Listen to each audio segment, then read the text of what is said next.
I have written a poem for a woman who rides a bus in New York City. She's a maid. She has 2 shopping bags. When the bus stops abruptly, she laughs. If the bus stops slowly, she laughs. If the bus picks up someone, she laughs. If the bus misses someone, she... So I watched her for about 9 months. I thought, Now, if you don't know black features, you may think she's laughing. But she wasn't laughing. She was simply extending her lips and making a sound. I said, oh, I see. That's that survival apparatus. When you got back from Korea, did the reality, the discrimination that you faced again coming back to the United States, did it have a particular bitter taste because you had been risking your life for this country? An even more bitter taste, almost an acid base to it. You still had to come to grips with the country still hasn't really changed. The same thing, the troops coming back from World War II, black troops, but it was even frustrating and cause for a great deal of anger. You have to realize in the late 50s and the 60s, travel across the United States for a black family by auto was a rather difficult experience. One, eating facilities were a problem, rest facilities were a problem. You just couldn't stop and pull off and sleep. I used to, in having to make those trips, several safety precautions. One, a lot of pillows and blankets in the back seat for the kids, because we ain't stopping. Secondly, a lot of greasy brown paper bags. Thirdly, I would wear my uniform. To preclude, if stopped, perhaps overt action taken by a police officer. I felt that the uniform would give me some protection, because if nothing else, it would make it a federal offense if something were to be done to me. So all of these precautions, and all just to exist after having gone through all that one has gone through. There was a particular incident that you detail in your book that I found very interesting, and it had to do with a training session, and you flew into some sort of airfield in Alabama, was it? Mm-hmm. And there was some sort of food stand or something where the guy said that you couldn't come in. Yes, that was in flight training let's see, Brewton, Alabama. It's just outside of Mobile. And it was our final phase of training, and that meant 6 airplanes would fly in, and they had always flown into this one particular grass strip because it was convenient. We would have lunch, or they would have lunch there, and then get back in the airplanes and continue. And when we landed and walked in, the proprietor just took a look and said, "That boy can't come in here." I said, "Oh, shit." Goddamn crackers. So I said, okay. And the rest of the flight, this perhaps was their first exposure to what discrimination really meant, because a lot of these kids were from upstate New York and so forth. They just had no feel for it. And I said, look, you guys go ahead, and I'll sit on the porch and get me a hamburger or whatever and bring it out. And I just sat there fuming, and I asked the instructor, who's a real good guy, and he knew pretty much what was going on, although he was surprised. I said, "Do you mind if I take off last?" And the planes were parked right in front of this shack. Well, the first thing I did was throw the sandwich away, because I knew that if they employed some of the tactics I had employed working in a restaurant before, I didn't want to eat that sandwich. And we all started up and lined the airplanes up, and I turned the tail of my airplane directly at the front screen, that front door, and locked the brakes and ran up to full power, and dust was blowing, and pieces of grass were blowing, and dogs were running and screaming, and the screen door was flapping.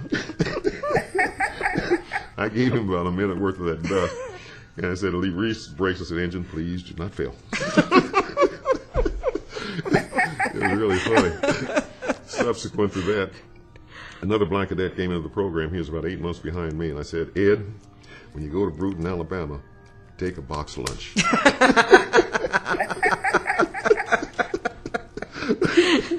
I mean, we laugh about it, but in reality, in terms of black males surviving and making their way through the maze of being in a military that basically had said for years and years and years, you are less than. That's true. It's like be self-contained, be independent, be self-dependent, because you never know. That's true. That's true. It was it was an experience, even as you went from day to day, because you can never anticipate when something else would pop up. So be prepared, and sort of a Boy Scout model, but be aware. I think was even more appropriate.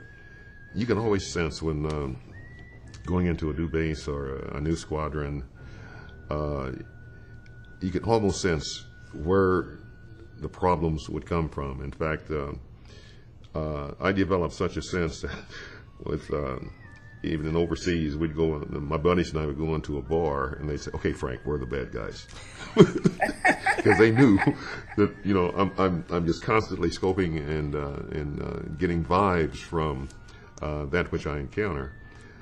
And strangely enough, as one advanced in rank, it became not less achievable, but the opposition became more sophisticated. And, it's competitive, it's peer pressure and the whole 9 yards. But the higher you go on the ladder, then the more people you have tugging at your legs to pull you off the ladder. And it becomes extremely competitive. It has nothing to do with race per se. I said, I see. That's that survival apparatus. If you do not understand white supremacy, what it is and how it works, everything else that you understand will confuse you. I thought it was appropriate to follow that up with Maya Angelou's reading of her poem, which was inspired by the poem called The Mask. And she talks about a domestic who was riding the bus, subject to black classification, and the survival mechanism, as our grandsister Maya Angelou described the survival mechanism of laughing when ain't nothing funny. It really ain't laughing. You just want all those people who classify themselves as white to be comfortable with your presence. That's all you're doing. It's a survival mechanism.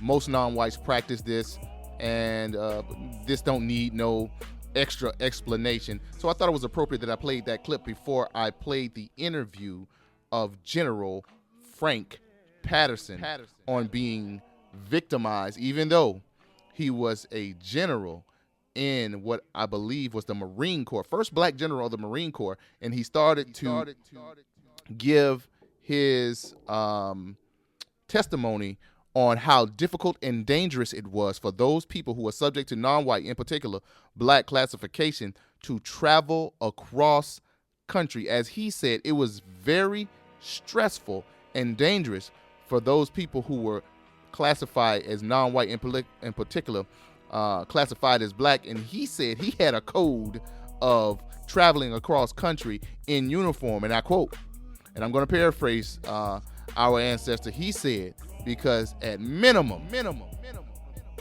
murdering him would be a federal offense. He just went straight to the murder.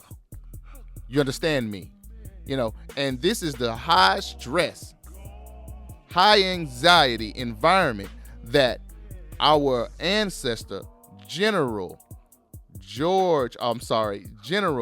Frank Peterson, how he operated and was able to succeed in this type of environment. Not only that, in the military, he dealt with so-called, quote-unquote, discrimination, being mistreated because he was classified as non-white, in particular classified as black, as a high-ranking officer. And it just doubles down on what our elder says, Nilly Fuller Jr., whatever, no matter what title you have, if you subject to non-white classification, in particular, you classified as black, you are not in charge. There's some white folks around here in charge. Now, that's either true or it's not true.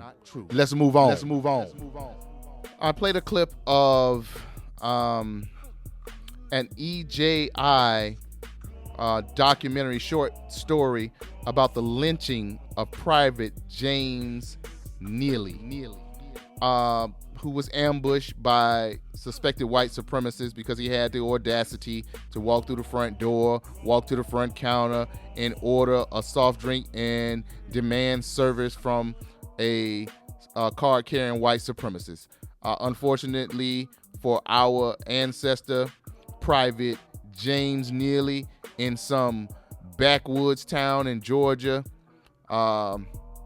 he was ambushed by white supremacists and taken off the planet.